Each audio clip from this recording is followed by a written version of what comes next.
अस्सलामुअलैकुम, नमस्कार, good morning. मैं मोहम्मद मंजर हुसैन और आप देख रहे हैं TV10 भारतवर्ष। आज जो किसान की बात हो रही है, किसान की बात जो चलाई जा रही है, ये इसका एक देखिए, कन्हैया कुमार ने जो किसान के बारे में जो कहा गया, वो कितनी अच्छी बात कहा गया। कन्हैया कुमार के स्पीच जो कन्हैया कुमार को सभी जानने लगे हैं।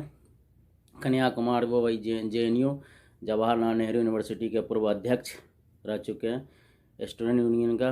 वो आप देख सकते हो किसान के बारे में कितनी अच्छी बातें कही गई है और कितनी अच्छी समझाया है किसान के बारे में, और किसान क्यों लड़ रहा है, किस लिए लड़ रहा है, क्या बात है, नहीं है, और सरकार इस बात को सुनने को तैयार नहीं है। किसान किस लिए फाइट कर रहा है, किसान अपने हक की लड़ाई लड़ रही है, किसान अपने मेहनत की लड़ाई लड़ रही है, और किसान को जो मिलना चाहिए वो चीज़ नहीं मिल रही है।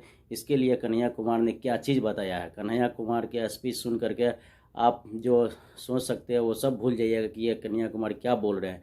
कन्हैया कुमार जो बोला गया वो आपको रिपोर्ट दिखाते हैं, और ये वीडियो अंत तक देखिएगा, और वीडियो को अंत तक देखने के बाद ये समझ में आ जाएगा कि कन्हैया कुमार ने क्या कहा है और किसान किस लिए अपनी हक की लड़ाई लड़ रही है। और जो अभी जो मौजूदा काल की जो सरकार है, वो मौजूदा काल की जो सरकार जो किसान के बारे में नहीं सोच रही है, वो अपनी बारे में बता रही है कि किसान को ये चीज़ फ़ायदा होगा, लेकिन किसान जब नहीं लेना चाह रही है वो काला कानून, फिर क्यों देना चाह रही है किसान को। इसलिए आप ये रिपोर्ट अंत तक देखिएगा, और ये अंत तक देखने के बाद ही पता चलेगा कि क्या स्पीच दिया है कन्हैया कुमार ने और कितनी अच्छी बात बताई गई है।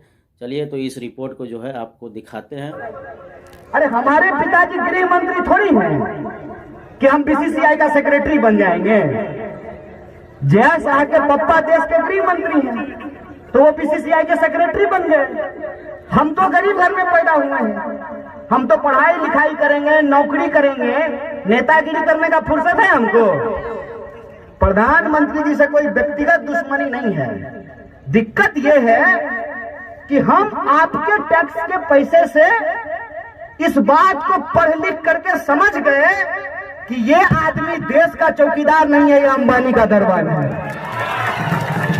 इस बात को हम समझ गए कि ये जब भी कहता है देश नहीं झुकने दूंगा, हम समझ जाते हैं कि देश को बेचने का नया तैयारी शुरू कर दिया है।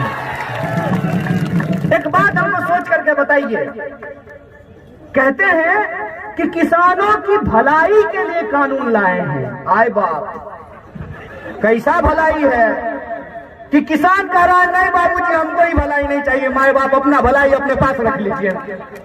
आई जबरदस्ती कर रहे हैं, हम आपका भलाई करवे करेंगे। थोड़ा मामला समझ लीजिए कि क्या है। कहते हैं कि विपक्ष का नेता लोग भड़का दिया किसान को। भारी बुड़वक आदमी है जी। विपक्ष का नेता अगर जनता को भड़का सकता है तो बोलिए आपका वोट लेकर के प्रधानमंत्री नहीं बन जाते हैं। विपक्ष के नेता का बात कौन सुनता है? बात तो लोग मोदी जी का सुनता है। कभी मन का करते हैं, कभी दिल का करते हैं, कभी आसमान का, कभी पताल का। देश तो प्रधानमंत्री को सुनता है। चापलूसी करते करते कोई पत्रकार इतना दूर निकल जाता है कि देश का सबसे लोकप्रिय नेता नहीं बोलता है, विश्व का सबसे लोकप्रिय नेता बोलता है। अरे ठीक है, विश्व के सबसे लोकप्रिय नेता जब इस देश के प्रधानमंत्री हो, तो वो अगर एक बात आकर के बोलेंगे और नहीं बोलेंगे तो रो देंगे। जनता तुरंत उनकी बात को समझ जाएगी। एक सवाल जो वो बोल रहे हैं बार बार कि किसान नहीं समझ रहे हैं, तो आप समझा दीजिए। आप अपने कृषि मंत्री को नहीं समझा पा रहे हैं और कह रहे हैं कि देश के किसान नहीं समझ रहे हैं। जब कोई भाजपाई आपको पान के दुकान पर मिले और आपको कहे कि कृषि कानून बहुत अच्छा है, तो कहिए हाँ, अफसोस इस बात का है कि आपका कृषि मंत्री नहीं समझ पाई थी। याद है कि नहीं है? कृषि मंत्री इस्तीफा दे चुकी हैं। जब ये कृषि कानून आया तो इसके विरोध में वो NDA की कृषि मंत्री थी, कांग्रेस की कृषि मंत्री नहीं थी, वो इस्तीफा दे दी है। याद है कि नहीं है? शॉर्ट टर्म मेमोरी लॉस नहीं हुआ है ना, तो याद कर लीजिए। हम लोग देश के किसानों को नहीं भड़का रहे हैं सिपाही जी। दरोगा जी आप भी सुन लीजिए। देश के कृषि मंत्री ने कृषि कानून के विरोध में इस्तीफा दे दिया। बोलिए क्यों? क्या उनको भी समझ में नहीं आया? कानून जब लिख रहे थे तो कृषि मंत्री को कान में घुट्टी ठीक से नहीं पिलाए थे, क्यों इस्तीफा दे दिए? दूसरा बात जो बहुत जरूरी है, ये कहते हैं कि ये कानून हम इसलिए ला रहे हैं ताकि किसानों की भलाई हो, उनकी आमदनी दुगुनी हो। तो उस संबंध में एक बात आपको बता देता हूं। बिहार में 2006 में मंडी समाप्त कर दिया गया। क्या बोल करके कि मंडी समाप्त कर देंगे तो किसानों का भलाई हो जाए। आप लोग किसान हैं ना?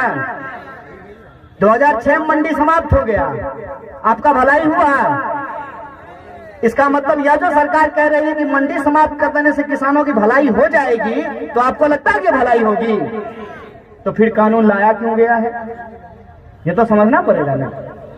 आखिर आनन फानन में ये 3 कृषि कानून इस देश में क्यों लाए गए हैं, इसका कुछ कारण हम लोगों को समझना पड़ेगा।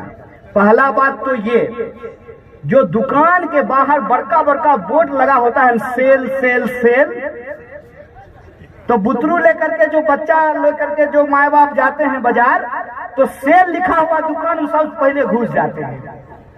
तो वहां देखिएगा लिखा रहेगा 50% free, up to 50%। Up to 50% का मतलब क्या होता है? 50% तक।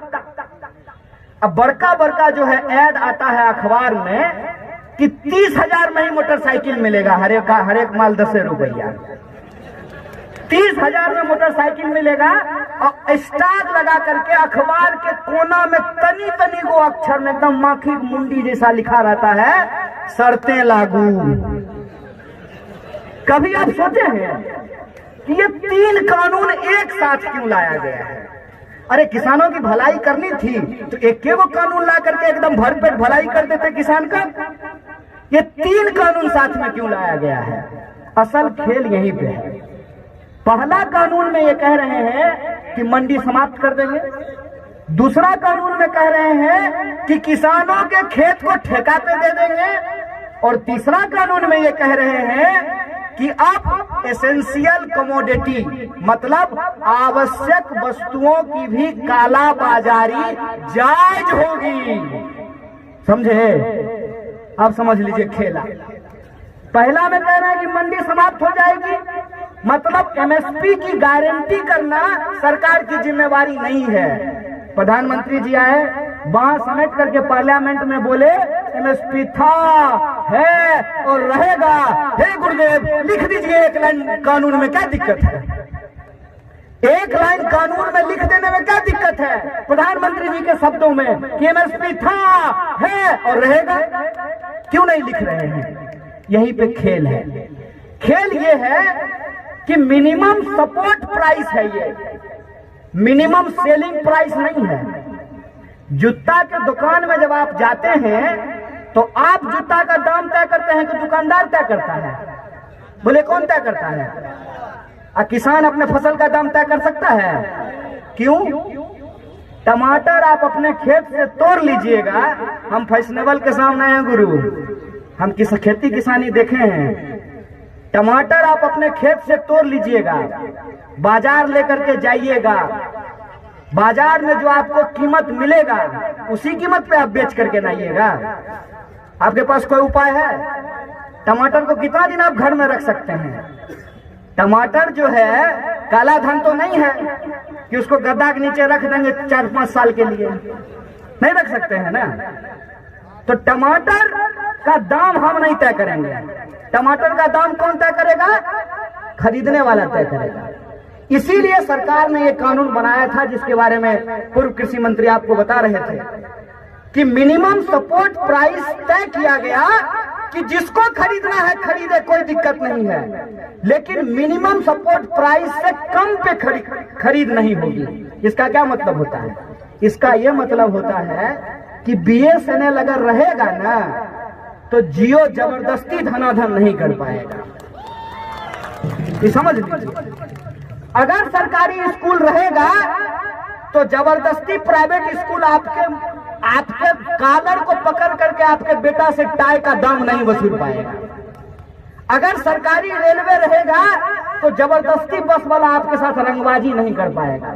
इस बात को समझिए कि सरकारी चीज का होना क्यों जरूरी होता है।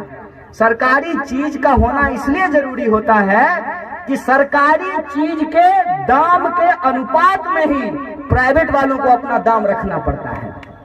अरे जिसके पास पैसा है वो तो किसी प्राइवेट अस्पताल में जाकर इलाज करा सकता है, जिसके पास पैसा है वो तो किसी प्राइवेट स्कूल में जाकर के अपने बच्चों को पढ़ा सकता है, और जिसके पास पैसा है वो अपने घर पे ही चाहे तो जियो का टावर लगवा सकता है। हो सकता है कि नहीं हो सकता है? स्विमिंग पूल अगर हमको पैसा होगा तो हम घर में स्विमिंग पूल बनवा लेंगे, लेकिन आप अगर नदी बेच दीजिएगा और कल को अगर हम भैंस धोने के लिए जाएंगे तो सिपाही वहां डंडा लेके खड़ा हो जाएंगे, पहले टैक्स दो तब भैंस धोने देंगे। इस बात को आप समझिए कि पूरा मामला क्या है। मामला ये है कि बीएसएनएल जब बिक गया, बीएसएनएल जब आज नहीं है तो जियो को आज मन है तो 500 रुपया ले रहा है, और कल मन होगा तो 5000 रुपया लेगा। आप क्या कर लीजिएगा? इस बात को आप समझिए कि एमएसपी यदि समाप्त हो जाएगी तो कल को अगर वो आपसे 5 रुपये किलो ले लेगा धान, तो आप क्या कर लीजिएगा? तो किसानों को उनके फसल की सुरक्षा के लिए एमएसपी की व्यवस्था की गई, और वो भी एमएसपी ऐसा नहीं है कि हर चीज पे एमएसपी मिलता है। केला पे एमएसपी मिलता है क्या? टमाटर पे एमएसपी मिलता है क्या? गोभी पे एमएसपी मिलता है क्या? सरसों पे एमएसपी मिलता है क्या? मात्र 27 फसलों के ऊपर एमएसपी मिलता है, और उसकी भी खरीद का अगर आप हिसाब किताब देखिएगा तो मध्य प्रदेश में इस बार 1,30,00,000 मीट्रिक टन गेहूं की खरीद हुई है। बताइए बिहार में कितना हुआ है? अंदाजा लगाइए, पत्रकार लोग बताइए, ज्ञानी लोग हैं आप लोग, बताइए कितना हुआ है? 5,000 मीट्रिक टन। कितना? 5,000 का है? हमारा गेहूं गोबर है क्या? हमारे गेहूं से आटा नहीं बनेगा? हमारे गेहूं से रोटी नहीं फूलेगा? हमारे गेहूं से बिस्कुट नहीं तैयार होगा? क्यों ऐसा हुआ है? ऐसा इसलिए हुआ है कि हमारे राज्य में एमएसपी की कोई गारंटी नहीं है। इसीलिए पंजाब, हरियाणा और वेस्टर्न यूपी के किसान कह रहे हैं कि आप हमको भी बिहार के किसानों जैसा बना देना चाहते हैं। यह बात तो सच है। इस देश के अंदर सबसे ज्यादा दुर्दशा अगर कहीं के किसानों की है तो वो बिहार के किसानों की है। अपना गेहूं काट लेते हैं तब पंजाब का धान काटने के लिए जाते हैं, या पंजाब का धान काट लेते हैं तब अपना धान काटने के लिए आते हैं। यही सच्चाई है ना। और जो दूसरा कानून है, ये तो पहला एमएसपी वाली बात हो गई, और कोई झंझट नहीं है। प्रधानमंत्री अगर कहते हैं कि एमएसपी था, है और रहेगा तो एक लाइन लगेगा, ज्यादा इंक भी खर्च नहीं होगा। एक लाइन लिखने में कितना देर लगेगा? एक लाइन लिख दे कि एमएसपी से कम पे किसी भी फसल की खरीद नहीं होगी। अगर खरीद होगी तो यह आपराधिक होगा, और जो लोग ये काम करेंगे उनके ऊपर मुकदमा किया जाएगा, उसको जेल में डाला जाएगा। इसको लिखने में कोई दिक्कत है क्या? सरकार क्यों नहीं लिख रही है? सरकार अगर लिखेगी ना तो मार जूता जूता इनका मुंह फुला देगा। कौन कौन कौन मुंह फुलाएगा? और ये जो दिन रात भजन होता है मोदी मोदी, ये भजन बंद हो जाएगा क्या? उस चैनल का मालिक कौन है? उस चैनल का मालिक कौन है? तो सरकार जिसकी करती है दरवानी उसी का है चैनल, और जिसका है चैनल वही आज आने वाले समय में क्या खरीदना चाहता है? आपका खेत, आपका फसल, आपकी किसानी, आपकी खेती, और आपको क्या बनाना चाहता है? आपके ही खेत पर गुलाम। और ये बात मैं क्यों कह रहा हूं? इतवार को कानून पास हुआ है क्या सर?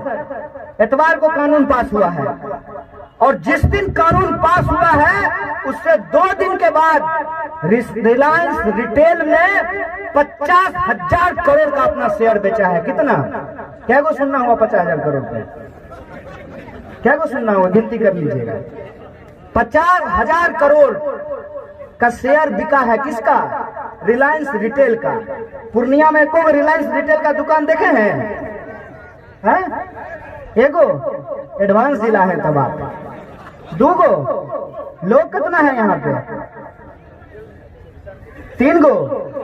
और कितना शेयर बिका है? 50,000 करोड़। और कितना फल का दुकानदार है? फल का क्या गो रेडी लगता है पूर्णिया में? गिने हैं? है गिनती? क्या गो आलू का दुकान है गिनती? क्या जगह गेहूं मिलता है, गल्ला का दुकान है गिनती? तो आप गरीब से गरीब होते जा रहे हैं और चोरवा अमीर से अमीर होते जा रहा है। और ये हमको समझ में नहीं आए, इसीलिए शाम को टीवी पे बैठ करके एगो टोपी पहन लेगा, एगो तिलक लगा लेगा, मोर तलवार निकालेगा टीवी पे, नकली बॉक्सिंग करेगा वहां पे। एक तरफ देश की लूट, देश के किसानों की लूट, देश के मजदूरों की लूट, देश के यूनिवर्सिटीज की लूट, देश के रेलवे की लूट, देश के LIC की लूट, देश के BSNL की लूट। एक तरफ देश की संपत्ति लूटी जा रही है और दूसरी तरफ क्या किया जा रहा है? हिंदू मुसलमान, मंदिर मस्जिद, टीका टोपी दाढ़ी